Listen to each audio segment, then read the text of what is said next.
Hey, this is Dr. Drew, and you are listening to the Fascination Street podcast. Yeah, AV in your ears.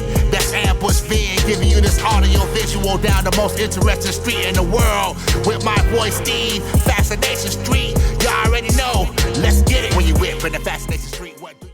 Welcome back, Streetwalkers. This episode is with Vinnie Tortorich.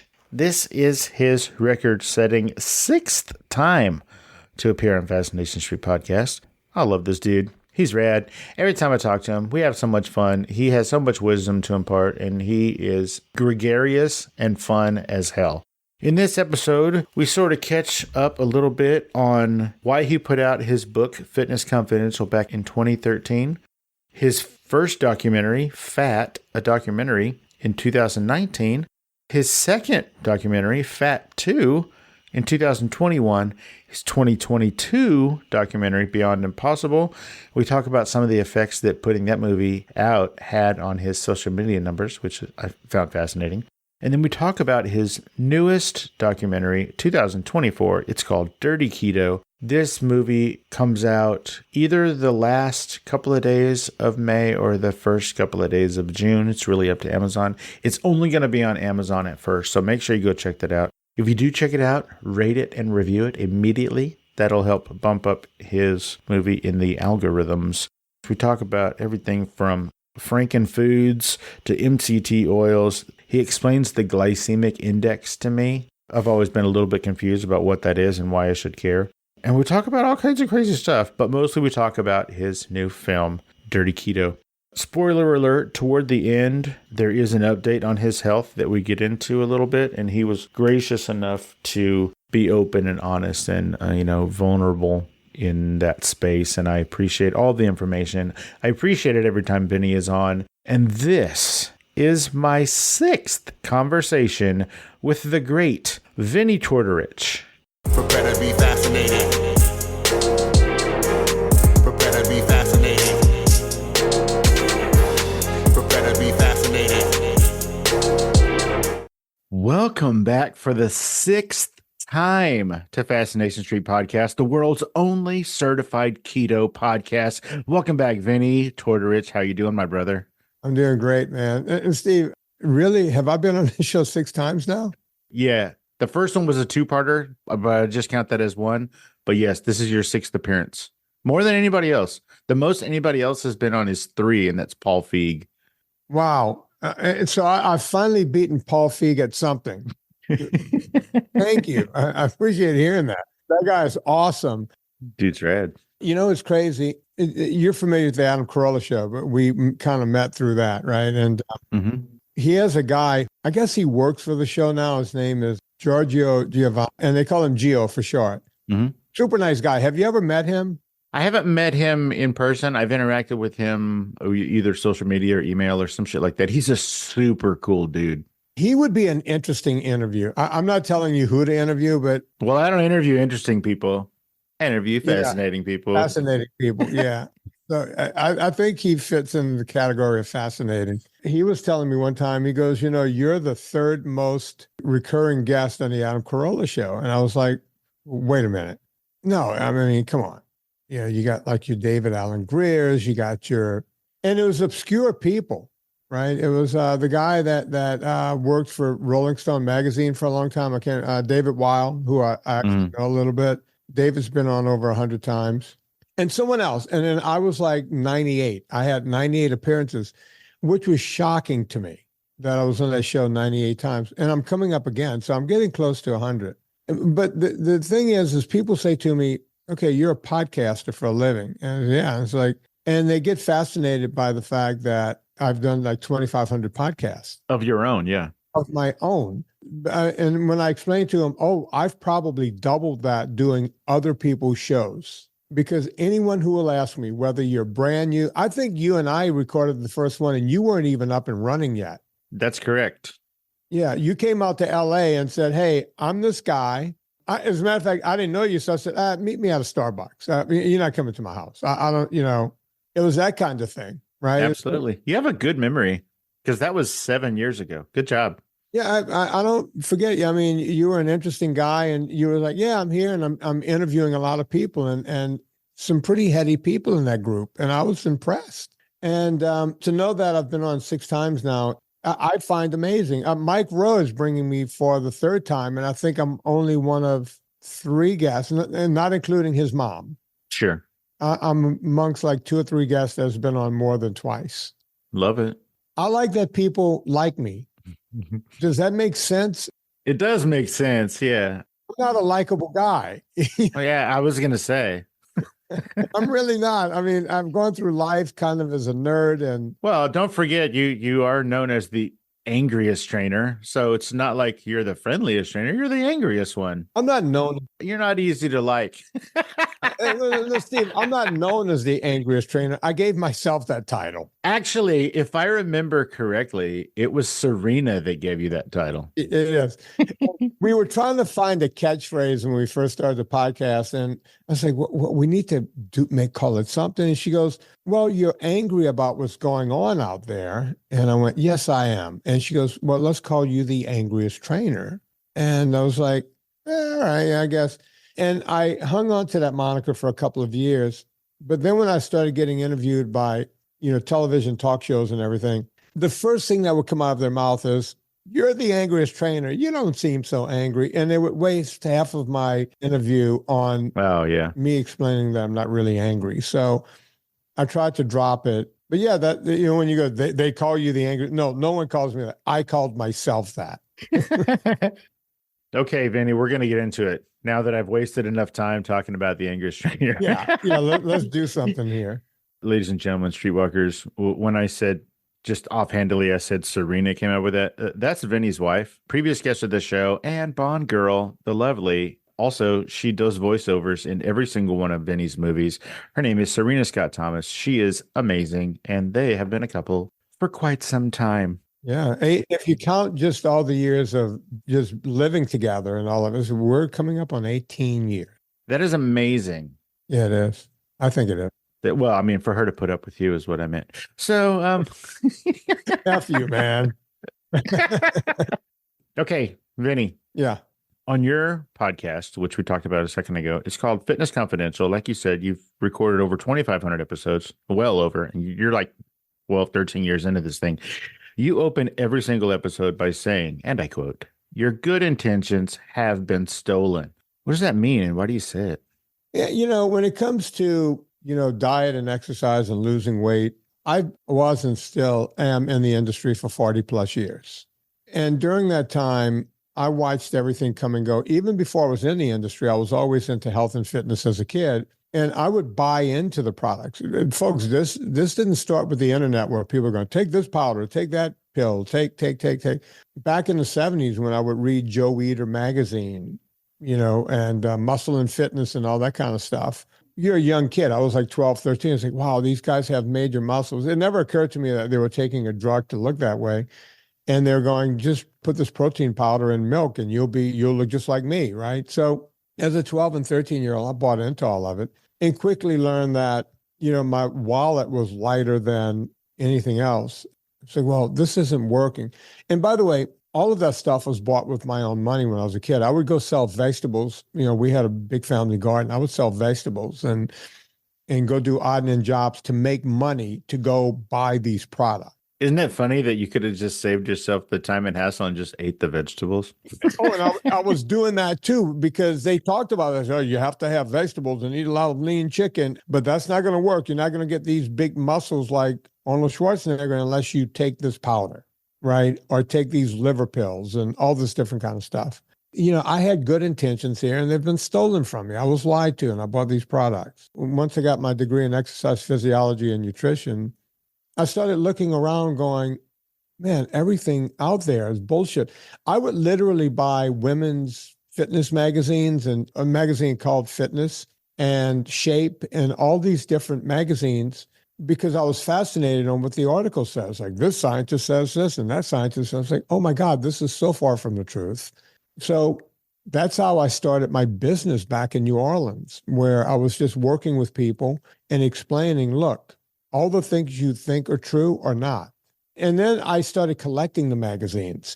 And by the way, folks are going, magazine. Yeah, magazines used to be a big deal, right? There was no internet or anything else. Because I'm a nerd, I would collect the magazines and I would cross-reference within the same year. It's like, okay, Shape magazine was saying this back in October. Now we're in November, and they're saying just the opposite. And I was able to mix and match articles because I have this disease where I don't forget anything I read. But sometimes I would have to go, which magazine was that in? And go through a bunch of magazines to find it. But that was the beginning of me saying, man, I work in an industry full of bullshit. Like everything is bullshit. And that was the beginning of your good intentions have been stolen. Got it. Thank you. We're going to talk about all kinds of crazy things. Ladies and gentlemen, 2013, Vinnie's book, Fitness Confidential, came out. It was a roaring success. If I understand correctly, it was so much of a success, you were able to buy the rights back to it. Is that right? Do you own that book all by yourself with no publisher? What I did was I never used a publisher. Oh, I was thinking of Monty, your first book. That's what I was thinking. Okay. Yeah, Monty. My first. Boy, you really do your homework. My children's book, I was able to buy the rights back from the publisher. I always owned the images, but I didn't. Once you sell to a publisher, they own the rights, and I was able to get the rights back from the publisher. And I am working on putting out a new version of Monty, an updated version, a better version, I think. But we'll come back on the show for a seventh time to talk about. Oh, absolutely. But yeah, Fitness Confidential, I was offered several deals by big companies, names like Simon & Schuster and HarperCollins. And they all wanted me to do the same thing. They loved the book, but they wanted me to cut it in half and flesh out the two halves and give them 2 books, a 2-book deal. And I think any author would go, oh my God, Simon & Schuster is offering me a 2-book deal, and take the deal. But my question was why? And they said, well, half of it is autobiographical and the other half is kind of a book about how to lose weight. That's 2 books. And I said, well, why can't we sell it like this? And they said, well, we don't know which shelf to put it on in a bookstore. And I said, so that's your biggest problem. That's why you're willing to offer me cash up front to write 2 books. Yes. Okay. That's the stupidest thing I've ever heard. And they said, well, why do you feel that way? And I said, well, because the biggest bookshelf in the world is a little something called Amazon. Haven't you guys heard of Amazon? And they were like, yeah, but we want to get it in Barnes and Noble. And it's like, that's done. Are you guys not aware that that's over with? So you guys want to get it in that last Barnes and Noble? Okay, cool. And here's the funny part. And I'm going to name drop here. So get ready to pick up a name right off the floor. I said, why is it so important to release it to Barnes & Noble? It's like, well, we'll sell it in New York. And if you sell X amount of copies in 1 week, you'll be on a New York Times bestseller list. And I was like, okay. So here comes a name drop. And my friend, Howie Mandel, had just had a book come out called Here's the Deal, Don't Touch Me. And that book made the New York Times bestseller list. And I asked Howie, I said, how many books have you sold? He said, less than 10,000. It was a New York Times bestseller, and he sold less than 10,000. The book was a flop. And I went, okay, so all they care about is getting me on a bestseller list. All I care about is getting this book in people's hands. So I took the book myself. I self-published it. I put it on Amazon, and my entire audience seemingly went out and bought it on day one, which moved it into some algorithm onto Amazon. And then other people started buying it, and it stayed at the top of Amazon for literally 6 or 7 months. Instead of making like $1 per book, like you would through a publisher, the book was selling for, I don't know, $14 or $16. I was making about $10 a book. I was literally getting wealthy. It was beyond anything I could have ever imagined. And I kept going, okay, this train is going to stop. And then a year came. And then a year and a half came, and 2 years came, and the book was still selling like hotcakes. So we're 11 years away from that release. Yeah. The book still sells, which is the most amazing thing, is nowhere near the top like it was. Sure. But it's a 11-year-old book, I don't want to say. And here we are. It turns out they were wrong and I was right.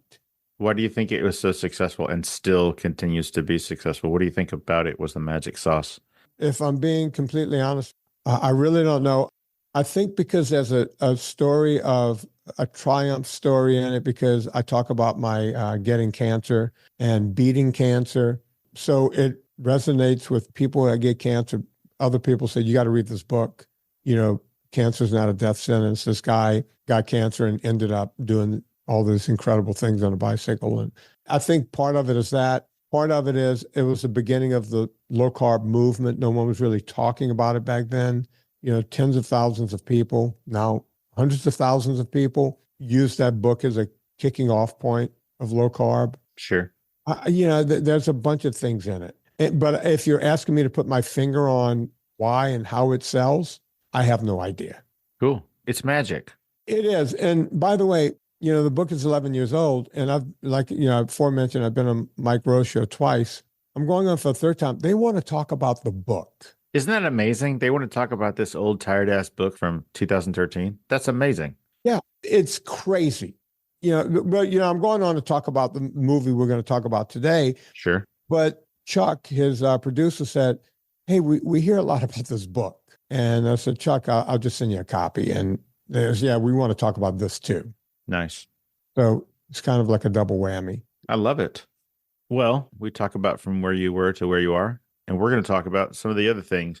In 2019, you put out a documentary called Fat, a documentary directed by previous guest of the show, I think two-time previous guest of the show, Peter Curtis Pardini, who I think now lives in Austin, which is crazy. Yeah. And then a couple of years later, 2021, you put out Fat 2, directed by yourself. Oh, I do want to say that the first one, the Fat documentary, I believe it was the biggest film the Gravitas Pictures had ever put out, or something like that. I don't know if it still is, but at that time, it was the number one film that Gravitas Pictures, it was the number one grossing film. And it's a documentary. That's the crazy part. That's amazing. Your audience is going to think we're making this shit up. Folks, numbers don't lie. They took this documentary on, put it out worldwide. It was on 70 VODs around the world. I refuse to let them sell it to Netflix or Hulu or any of those places, because once you do that, not the whole world can see it. People would send me pictures. Hey, I'm on Malaysian Airlines, and look, it's on Malaysian Airlines. That's pretty cool shit. And when the president of Gravitas calls and says, this is the number one movie, I went, oh my God, I got the number one documentary. And he goes, no. This is the number one movie we've ever released. I'm still shocked by that. I'm sure other films have beat it now. As a matter of fact, it came out the same year as Free Solo, which got Documentary of the Year and won an Oscar and all that. We toppled those guys on, I want to say, Apple platform or whatever platform that thing was big on. We toppled them for like 2 or 3 weeks. And then the Aretha Franklin thing toppled us. And then Free Solo came back. Free Solo was just a juggernaut. And I loved it. As a matter of fact, I've watched it 2 or 3 times. I can't get enough. I'm sure. Because you climb, I'm not going to say you climb rock faces, but you do climb mountains and shit like that, right? Yeah, I rocked climb, but I did it the wussy way, with rope. I still do mountaineering, but I do what I call light mountaineering, where you need ice picks and stuff, but it's only to steady yourself, like on Mont Blanc and those kind of places. It's funny, about a year ago, I bought a pair of rock climbing shoes because I sold all of my rock climbing equipment. And I promised myself I'd go to this local gym, this indoor rock climbing gym, and just get my skills back as a 61-year-old man.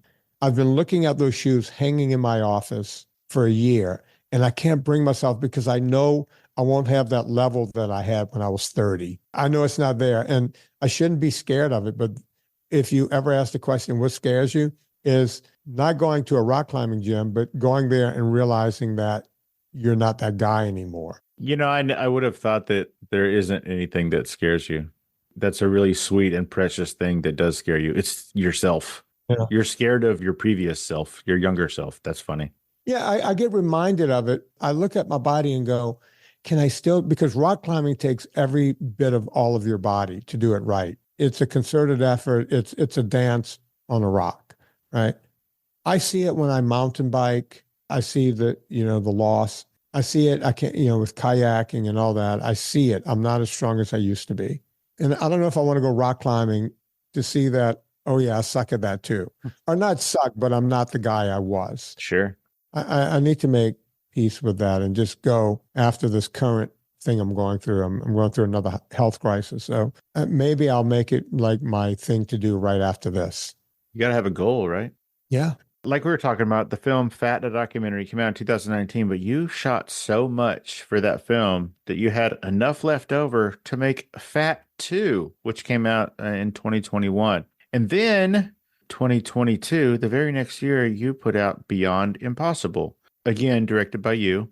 What were the effects of your social media when you put that out? What happened to your Instagram numbers? With Beyond Impossible? Uh-huh. Yeah, they started to drop immediately.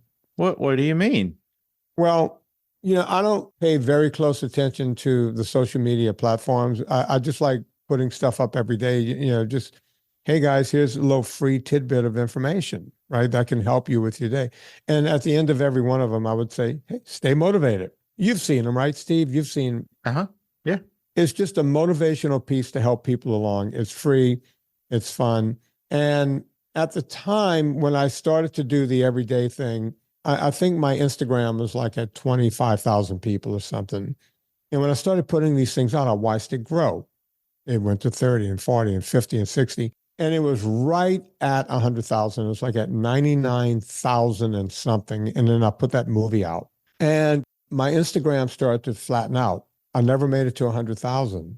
And that's when I started noticing, it's like, why? So when you have a professional account, you can see all of the dashboard, I guess, on the back end. And it would show that it wasn't showing it to anyone outside of the people that had already, so it wasn't showing it to new people at all. Not only that, but people started writing to me, hey man, what did I do to you? Why did you cancel me from your Instagram? And I was like, I didn't do any of the such. You're all, I don't even know how to do that, guy. I don't know how to cancel people out. So I started hearing that more and more, and I started noticing that the numbers started coming down. 99,000 became 98,000, 97.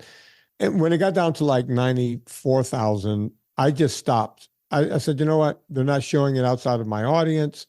This is bullshit. I just stopped for like 3 or 4 months. And during that period where I wasn't putting anything up, I got my guy who's a really good IT guy. And I said, hey, what's going on here? You hear the word shadow banned, and I know I've been shadow banned on Wikipedia, and we know that they do it to me on YouTube.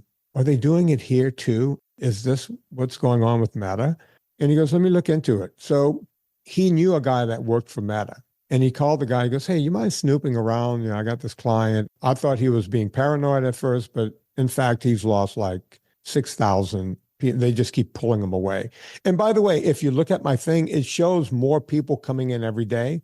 So if 200 people come in, they were taking away 250, right? So it was always a downward trend. Yeah. So even an idiot like me can see that. Well, the guy looked into it and he called my guy back and he said, yeah, Meta has him locked down. Someone decided to lock him down. And I said, what does that mean? He goes, they don't want anyone to see his message. So someone in that organization or a group of people don't want his message out there. So not only are they doing that, but they're taking people away. So the guy told my buddy, he goes, look, you can spend $3, $4, $5 and get him unlocked. There's ways to do that. It's going to cost money. He said, but I would suggest that he doesn't do it. And my guy said, why? And he said, because as soon as he becomes unlocked and they see that he's unlocked, they're going to lock him down again. So it'll just be wasted money, wasted time, money, resources. So that was that. Now, I found a way to beat the system, and I've been using that way. So I've gone from 92,000. Yeah, I can tell you what I'm up to.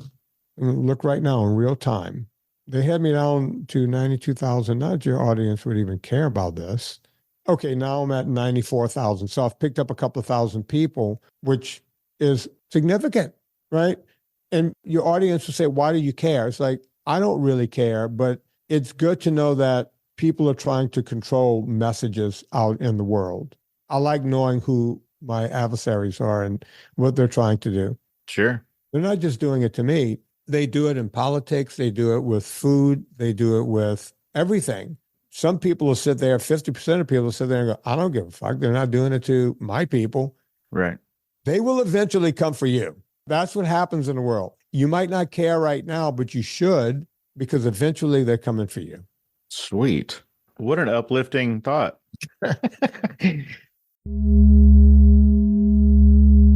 Hey, Streetwalkers, here's a word from our sponsors. Introducing Loom Stupid, where fashion meets quirkiness. Whether you're looking for statement tees that spark conversations or funky pieces that add whimsy to your outfit, Loom Stupid has got you covered. Join the fashion revolution and express your unique style with Loom Stupid. Visit our exclusive website at www.loomstupid.com and discover a world of fashion that's brilliantly bizarre and undeniably chic. New designs are being added all the time. loomstupid.com. Get your whimsy on with Loom Stupid, because being silly is the new stylish. Let's get back into it. Remember at the beginning when I asked you to explain why you say your good intentions have been stolen? Yeah. Well, that leads directly to this. Right. And it's really funny because for years, every once in a while, I would just ask you questions like, well, what the fuck is keto? What is certified keto? Who certifies that? What is certified keto? And you would tell me the same thing every time. You'd say, nobody certifies it. That's a bullshit word. And that brings me to your good intentions have been stolen in the form of keto. You have a new documentary coming out this year, 2024, like in days from when we record this. It's called Dirty Keto. Again, you're the director. Yeah. Why did you feel the need to make this film? Because this is a little bit different than your previous films as far as kind of the topic. Well, in your own words, I heard you say, in this one, you're kind of going after yourself. You're going after the keto people. You're going after the you're going after the people who, for the most part, espouse your beliefs, what you think is correct. For the most part, they do. They go about it a different way, but you said yourself, you're going after kind of your people. So why did you feel the need to make this film? My bottom line is I don't have any dog in the fight. There's a lot of, this is my truth in the world, right? Mm-hmm. Sure. There's a universal truth. And when you're me and you're basically an idiot savant, you're looking to get to the universal truth. And look, I'm one of the people that started this low carb movement online and started bringing it to people, along with people like Gary Taub and Lauren Cardane was there at the beginning. Names you don't even really hear anymore because it just keeps mutating. And we were loath to use the word ketogenic back then because we knew that most doctors would go, that's ketoacidosis and they're going to kill people. So I wanted to stay away from that, and I did. But the word ketogenic started becoming what they called it, and I got shortened to keto. And as soon as you have something out there that's in the zeitgeist, industry is going to pick up on it and start making stuff. At first, it was small companies. It was people like me going, hey, I can get into this keto game and make keto chocolate and keto cookies. And so when I used to go talk at these keto events back 9-10 years ago, when they first started, I was like a rock star there. It's like, oh, this is one of the guys. We got one of the guys here, right? And I would go up on stage and do my dog and pony, and everyone would love it. And, you know, they would always have like a hall, and people would have little booths set up trying to hog their wares. And for the most part, it was all pretty innocent. I remember one guy was trying to sell cocoa fat, right? He just took these dollops of just the fat from cocoa. He says, hey, you could just eat them like this, and it's just a big dose of fat when you're hiking, or you can put it in coffee and mix some fat into your coffee. So there's no sugar, there's nothing else. It's the same as almost like getting coconut oil, right? It was just a different tasting coconut oil is what you're getting. And people were selling their brands of coconut oil, and it was all pretty innocent. A couple of people were trying to sell bone broth. That's a tough business to be in because it's heavy to ship and it's hard to make and it's expensive. Those were the kind of things that were out there. And I agree with all of them. But as I would go to more and more of these conventions, the conventions got bigger and bigger. And the area where they're selling stuff, you know, these booths, I started seeing stuff like keto bread and keto chocolate treats and keto brownies. And I'm like, what are we doing here? they all wanted me to try their product because they all wanted to come advertise on a podcast, right? So I would say, oh, thanks. Look, I'm not hungry right now. Let me just take it back and I'll have it later on, but I'll get in touch. Give me your card. Because I'm not going to sit there and eat some crappy thing. I don't know what's in it. So I would just collect all this stuff and I would go back to my hotel room and go through the product list and what it was. And none of it was keto. You start seeing these funny names for sugar like allulose. And they were using monk fruit and agave, which is just like any other sugar. It's like, well, wait a minute. There's nothing keto about this. They're saying sugar-free and this and that because they're using other types of sugar. A lot of erythritol. They were using ancient grains instead of grains, but it's still grains. And they were using arrowroot powder, which is just as carby as anything else. And I was like, wow, this is such bullshit. And then another year or two passed. I'm at these same conventions. And now they're saying keto certified. And that's when I was like, okay, now someone's certifying this? Is this a government agency? What's going on? And that's what got me down that road. This film started in my head back in 2016, 2017, when I started seeing this stuff coming around, keto certified. And then you see big companies doing it, right? You see it in the grocery stores. It's not just a little guy. It's everywhere. It's everywhere. Everything is keto certified. So I just kept going down that rabbit hole. So when I was making Beyond Impossible, I was also simultaneously making Dirty Keto. So people go, how do you get them out so fast? No, I work on them for years. Ever since I figured out how to make movies with Peter Pardini for that first one, I went, oh, this is how you do it. And I just work on them sometimes in tandem, simultaneously. So that was the beginning of Dirty Keto, was why is everything keto certified? Who's certifying them? You saw the movie. You saw what was in it, right? Correct. Yeah, I did. It made me laugh quite heartily. And let me just say this. I had to cut the names out. My attorneys made me cut the names out. Of the people? Yeah. Notice I just say this guy, the cage fighter, and that person was the music producer. It's just a bunch of people got together and said, hey, let's just buy this term keto certified and we'll put it out there. Doesn't mean anything. How come there's no certified NSNG anything except yours? And you don't say certified, you just say NSNG. How come you don't do the same thing but with NSNG? I own NSNG. I own the trademark. I could put certified NSNG because I own it. I'll tell you this today. I could have made so much money. So many people want to use NSNG certified on products. I can be rolling around in a Ferrari as my daily driver. I'm just being honest. I could be a very, very wealthy man just on what I would get to certify products in the grocery store with NSNG certified. But I can't because I would become them, right? I would be rich, but I would become them. Can't do it. There's one point toward the beginning of this new film, again, Dirty Keto, where you say, I guess I should introduce myself. And then you say, my name is Vinnie Tortorich, and I'm mostly known for blah, blah, whatever. And this is the narcissist in me. I was waiting for you to say, I'm best known for having the most appearances on Fascination Street podcast. I thought about it. That was in the original cut. It was in the director's cut. Got it. Yeah, it's like, we can't name drop like that. It's a bit Makes sense. gratuitous. And so we decided not to, but maybe in future films. Sure. Yeah. Next time. Vinny, what is a Frankenfood? Just think of Frankenstein, right? It's pieces and parts of everything put together. It's not anything our system is meant to recognize. So a Frankenfood is much like Frankenstein, it's monster. A Frankenfood is something that was basically put together in a lab. Yeah. All right, cool. By the way, some countries, Italy being one, decided, hey, no Frankenmeat. And by the way, it's not just Frankenmeat. You could take that to anything. Tofurkey, prime example. There's no turkey in it. It's just soy product, mushed together, fakin. That's a Frankenfood. It's made of all kinds of crap. Okay, so this is a weird question, but hear me out. So your podcast, you do have a video element to it now, but for the bulk of those 2,500 episodes, for the first however many years, it was an audio only podcast, right? Like a lot of things. Yeah. Audio only is more versatile. You can't watch a podcast while you're driving to work. You can listen to one. You can listen to one while you're on a ladder. You can listen to one while you're working out. Yeah. Here's my question.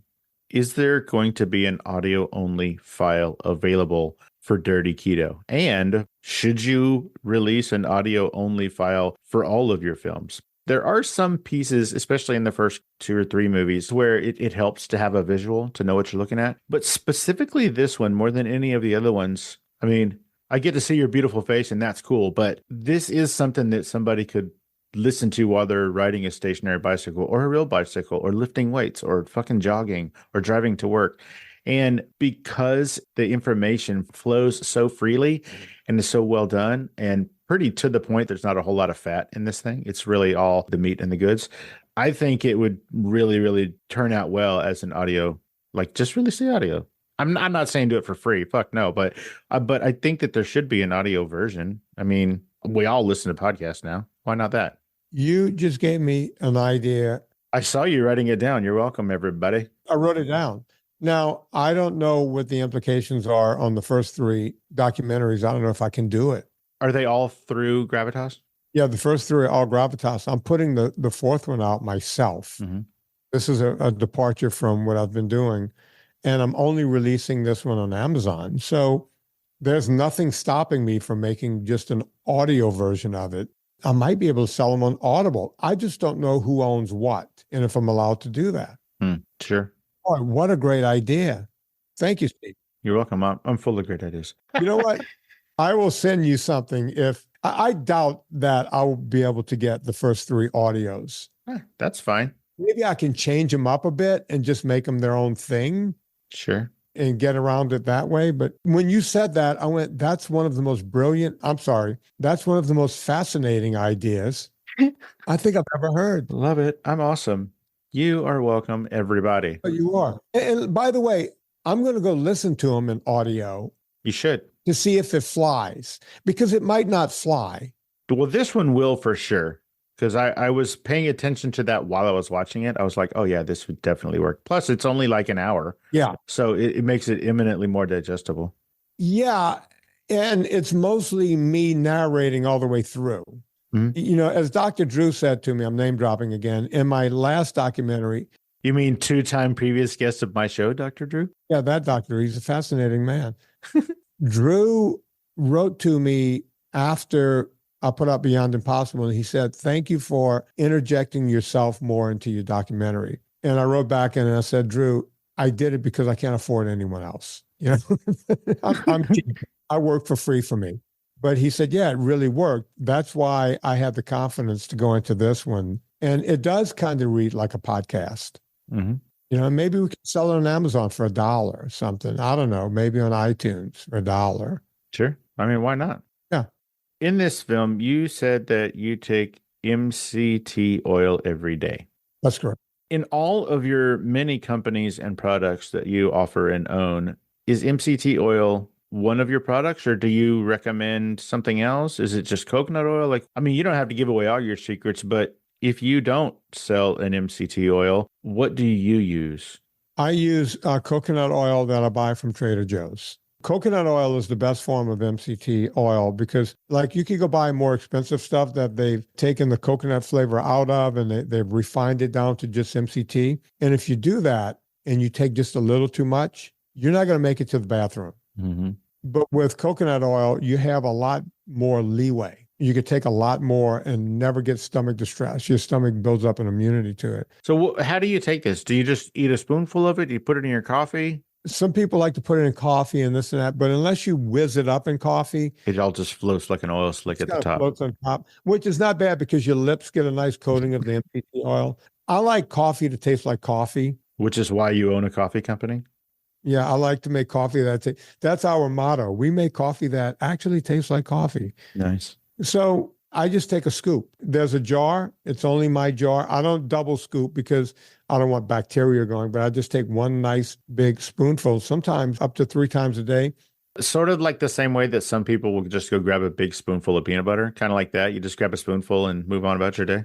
Yeah, just regular spoon, and I'll just eat it. I also make a product at NS&G Foods called Ultra Fat, which is a combination of pure coconut oil and almond butter. And we put just a little fresh vanilla in there, and we add ultra salt from my vitamin company. And it was made for people, like if you're out and about on a trail or you're hiking the Grand Canyon or, you know, just outdoor people, runners, cyclists. motorcyclists, and I'm just naming people that were buying it at first. Enduro riders need to eat while they're out on those trails and whatever.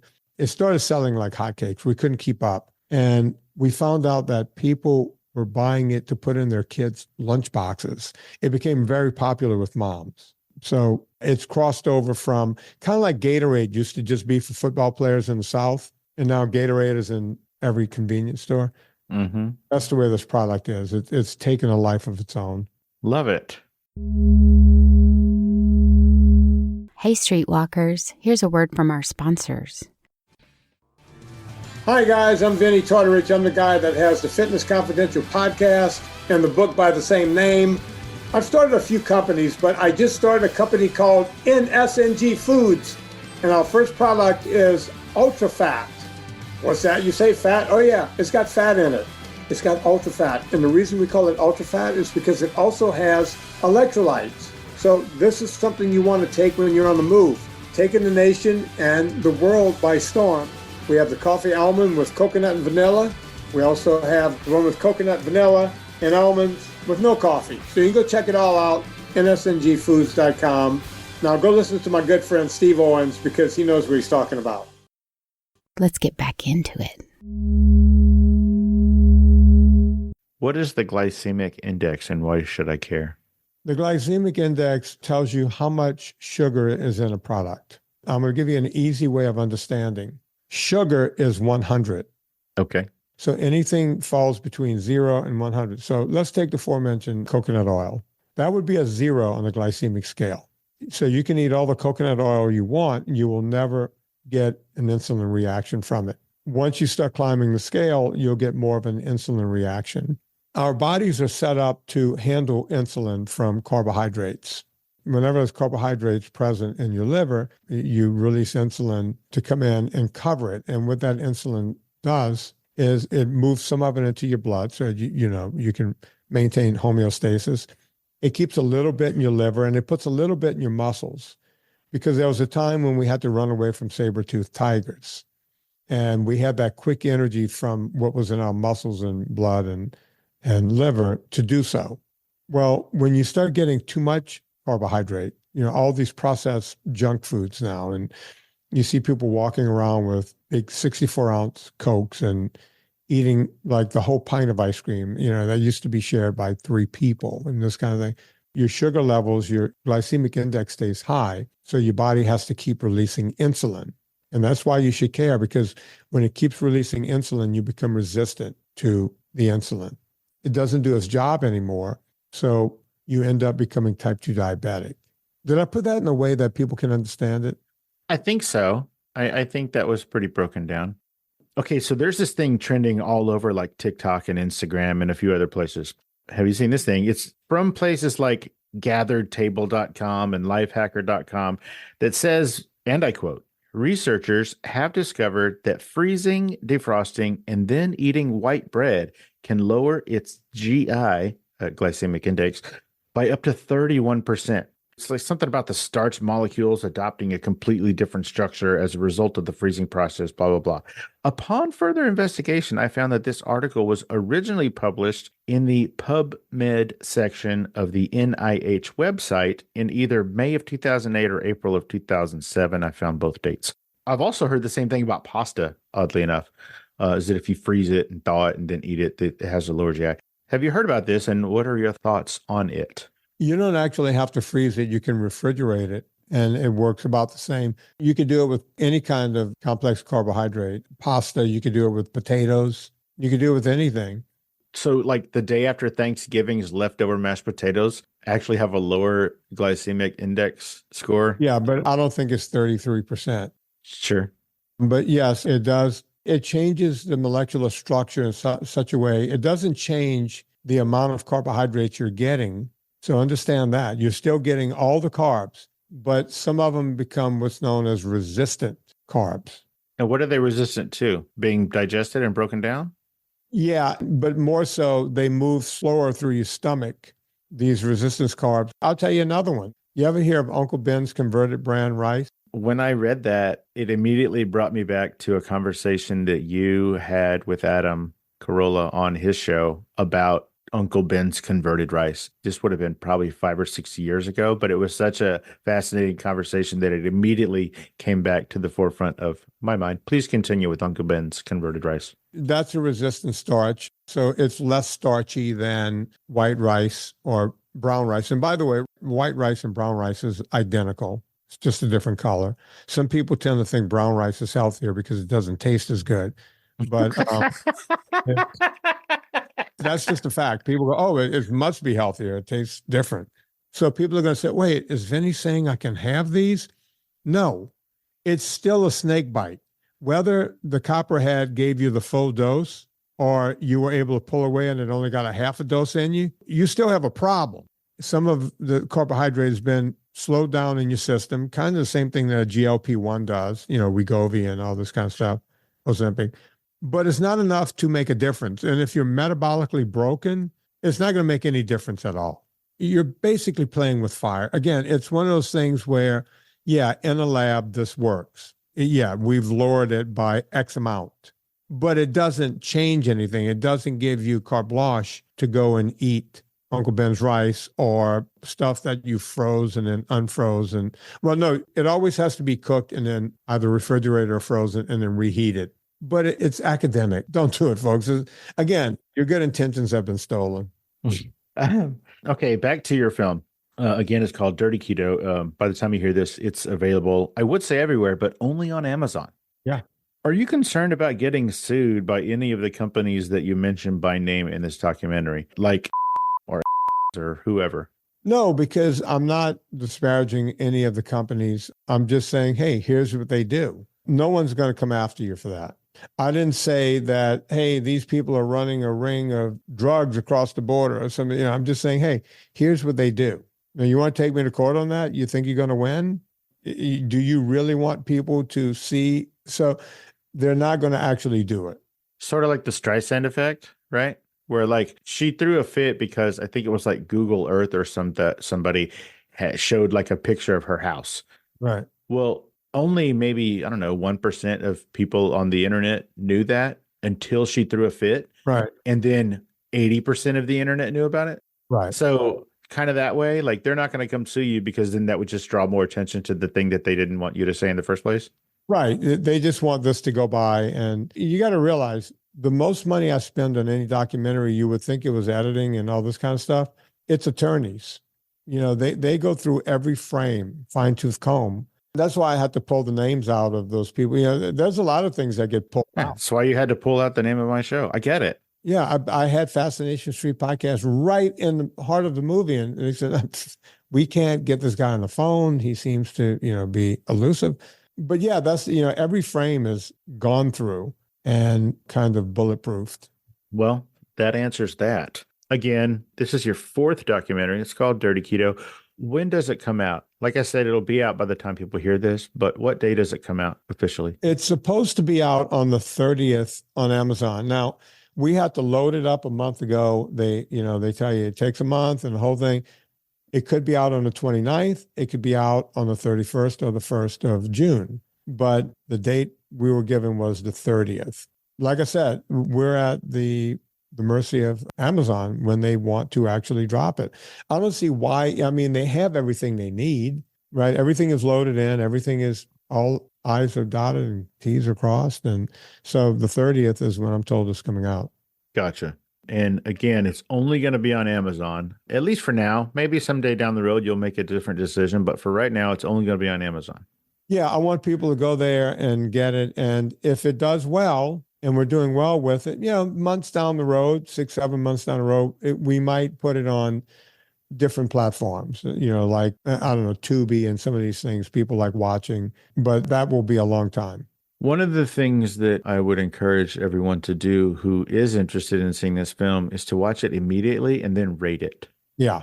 Rate, because like everything in the modern world, all of the algorithms and all of the movement and the prestige or whatever, all of the glimpses are really, really based on, especially initially, rating and reviews. So if you don't want to watch it, don't watch it. But if this is your thing, watch it and then rate it. Vinnie, one of the things that you say, and you've always said this, and it's one of my favorite things about you, even though you're a dietary and fitness dude. Yeah. That's your ethos. One of the things that you say is if you're going to splurge, do the real thing. Yeah. Here's an example. I turned 50 yesterday. Happy birthday. Thank you. For my birthday meal, my wife was saying to herself, oh, this dude probably wants a big fat steak. He probably wants, a chicken, whatever. And so she said, what do you want? And I said, I want that pasta dish that you make. It's like, I don't know, ziti alla cieca or some shit like that. I don't remember what it's called, but it's goddamn delightful. Okay, so last night I had pasta and I had a lot of it because it was my fucking birthday. Yeah. I didn't have chickpea pasta. I didn't have whole wheat pasta. I didn't have hearts of palm pasta. I had actual real Barilla pasta.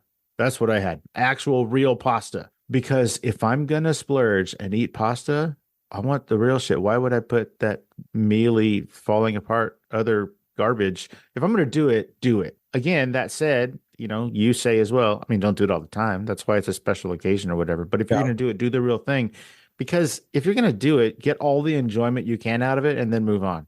You did exactly the right thing. People ask me if I ever go off of eating low carb, living in dietary ketosis. Usually it's around Christmas time. Thanksgiving, I usually make it through that. That's easy for me. But Christmas time, I'm usually with the in-laws and we're in England. And I'm not going to say, oh, no, I don't eat that stuff. So for the big meal, there's always that. And people go, to any other time?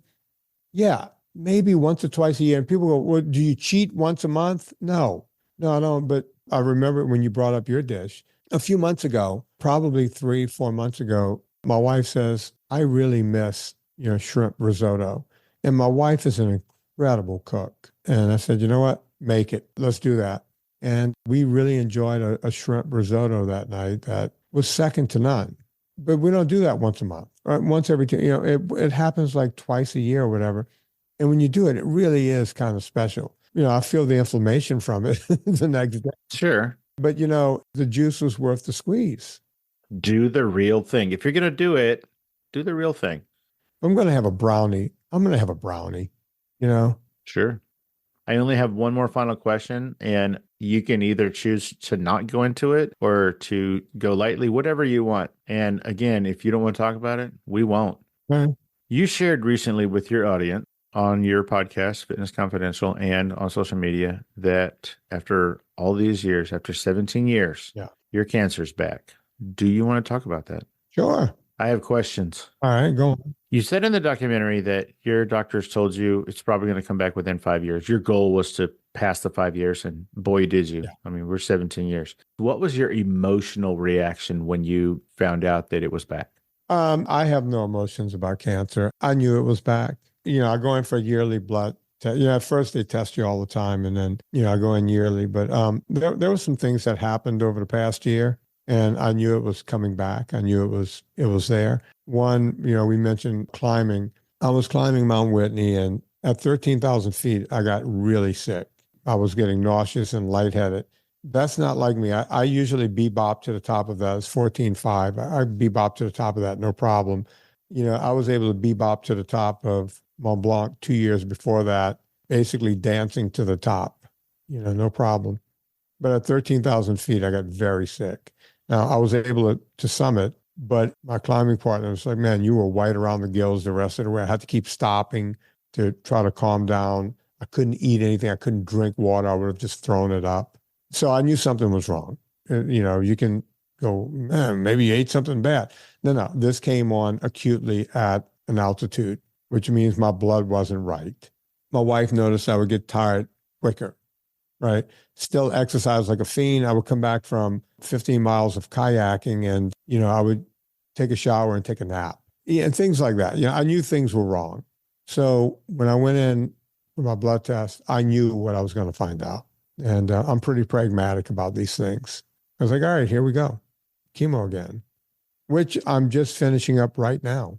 So this was a relatively short round of chemo, if I understand correctly? Like you didn't even have to get a PICC line installed, right?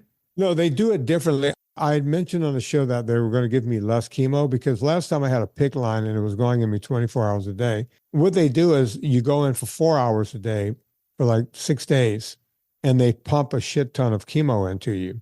And then the chemo is now working on me. So I can't go anywhere. That's why it's so easy to get me to do a podcast right now. I can't really leave the house. I can't be anywhere. I don't think I'll look bad. I think I look okay. I've been exercising every day. There were several days when I couldn't. I was just kind of sick. But I've been getting on my spinner at a much slower pace and my rowing machine at a slower pace and just going through the motions. It's been getting sunny here. I'll go and sit out in the sun and get some sun on my face, take my shirt off sometimes and try to get some vitamin D the natural way. So I've been doing everything to help myself along, and I think it's working out. I'm glad that you're pragmatic and you're not panic stricken after hearing you be all calm and, like you said, pragmatic about it. It made me feel better. Like your shit is about me. Look, a lot of people, the aforementioned Dr. Drew called me as soon as he saw it on the internet. And he was like, oh my God, oh my God. I was like, I was calming Drew down. I was like, come on, Drew, we got this. Sure. And then I was able to explain what I'm on and what they're doing, and he knew all about it. So people hear cancer and they really get fucked up. My wife is fucked up about it. Oh my God, I'm going to lose you. Oh my God, oh my God. It's like, I'm not going anywhere. I'm here. Rad. Now, I know that you said like you did some rowing and stuff, and you're doing those kinds of things inside your house because right now you just really can't get sick from being out in whatever, in the world or whatever, right? I'm not allowed to go out in public. So it's kind of like the pandemic all over again for me. Sure. They take my blood once a week. This week was stable over last week, which is a good thing. But those numbers are all below the line. There's a ton of counts that are below the line. So I can't get an infection because of infection. Gina Grad, who's been on your show, her dad had exactly the same cancer I had. And her dad was in impeccable shape. Guy ran every day. Her dad, by the way, Steve Grad, he actually was a million years ago. I think it was before she was even born. He was like a sports newscaster, I think on the radio here in San Antonio, where I am. Yeah, Steve Grad was a big deal in sports. He had exactly the same leukemia I had, and his PICC line got infected, and that's what took him out. Mm. So that's always on my mind. Every time I go, oh, I could just go to the grocery store. I was like, no, honey, you need to go. I can't get infected. Well, don't. So since you're rowing inside right now, and I know that that's just temporary, but since I am a complete and total douche, I'm going to say this, and I'm only going to say it once, and you don't even have to answer. Since you're rowing inside, I don't know, like last year, or maybe even the year before, you built a kayak, like built it like from wood, and it took you forever because you did it, and it's beautiful. Can I have it? Now, If I die, yes, you can have it. no, I just meant in general. So you're not going to die, but can I have it? Sure. Can I have it while you're still alive? If you come and pick it up, it's all yours. Vinny, I think I have taken up enough of your time today. I am going to keep hounding you about that audio only file, especially for this last one, Dirty Keto, because I think it's a great idea. Oh, real quick, one thing. I've been thinking about doing this thing because you've just been on my mind lately, even before I heard about what you're going through right now. But I've been thinking about doing this thing where every once in a while, I'll just like Instagram a picture of something that you probably don't have in your house because of who you are, and then just explaining what it is. I'll just post a picture of a pie server and say, Vinny, this is a pie server. And I'm saying this because you probably don't have one. And I want you to be informed and know what all these things are. And then like the next time it'll be like a rolling pin. And Vinny, this is a rolling pin. You probably don't have one in your house, but I want you to be informed. Yeah, that's funny because I did an Instagram once. We had guests coming over and my wife went out and bought a toaster. Exactly. Yeah, toaster was on my list. Does anyone know what this is and how to use it? And got a bunch of great comments about that. But yeah, I love that idea. I'm probably still going to do it just to make me laugh. Here's a pizza cutter. Do you know what to do with it? Exactly. That's also on my list. Like, I got all this crazy shit. I'm just like, I bet he doesn't have one. This is a bread knife, Vinny. Again, everybody, 2024 documentary is called Dirty Keto. It's probably going to come out more or less the last day of May, somewhere around there. It's only going to be on Amazon. Everybody go check it out. And again, rate it and review it. Vinny, where can people find you if they want to hear more about your silly self? Just put my stupid name into the Google machine. Everything comes up. I'm on Instagram unless they take me down. You can find me on YouTube where I'm hidden because they don't want anyone to see me, and on and on and on. I'm out there. And again, Fitness Confidential, the podcast, everybody. And also Gina is on there every week. And then Anna Vicino. Yeah. It's a lot of fun as well as informative. You guys go all over the place. It's a good time. Everybody check that out. Oh my gosh, Vinny, as we're heading out here for the record-breaking 6th time, is there anything that I didn't ask you or we didn't talk about that you specifically wanted to talk about today, man? We covered the big bits. No, you covered it all. I thought, you got the cancer out. I thought you were going to leave that out, but I'm glad you brought it up. No, I think we covered everything. Rad. Well, again, 100% my pleasure. I enjoy talking to you every single time. You always bring it. I feel like we always have a pretty good rapport, and I'm pulling for you, buddy. Yeah, I mean, I guess about the cancer thing, but this dirty keto, dude, go get it. I appreciate it. And look, folks, if I sell enough copies, I will ship my Cedar Strip kayak right to Steve. Oh, shit, son. Now, he didn't say how many copies that is. A lot. I said a lot. Everybody just keep buying it until I tell you to stop. Yeah, until a kayak shows up in your driveway. All right, buddy. Thank you again so much for taking time out of your busy day and your hectic making documentaries again and again and again schedule to hang out and let us get to know you even more on Fascination Street Podcast. Vinny, man, I really appreciate it. You got it, brother. You have a great rest of your day. You have a great rest of your day. Give your wife my best, and I will talk to you later. Thank you for having me on. Oh, 100%. Thank you. I appreciate that, Steve. I love you, buddy. Love you too, man. Take it easy. Later.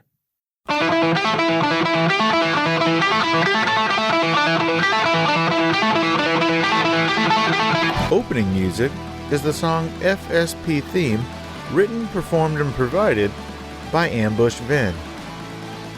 Closing music is from the song Say My Name off the 2021 album Underdog Anthems, used with permission from Jack's Hollow. If you like the show, tell a friend. Subscribe and rate and review the show on iTunes and wherever else you download podcasts. Don't forget to subscribe to my YouTube channel. All the episodes are available there as well. Check me out on Vero at Fascination Street Pod and TikTok at Fascination Street Pod.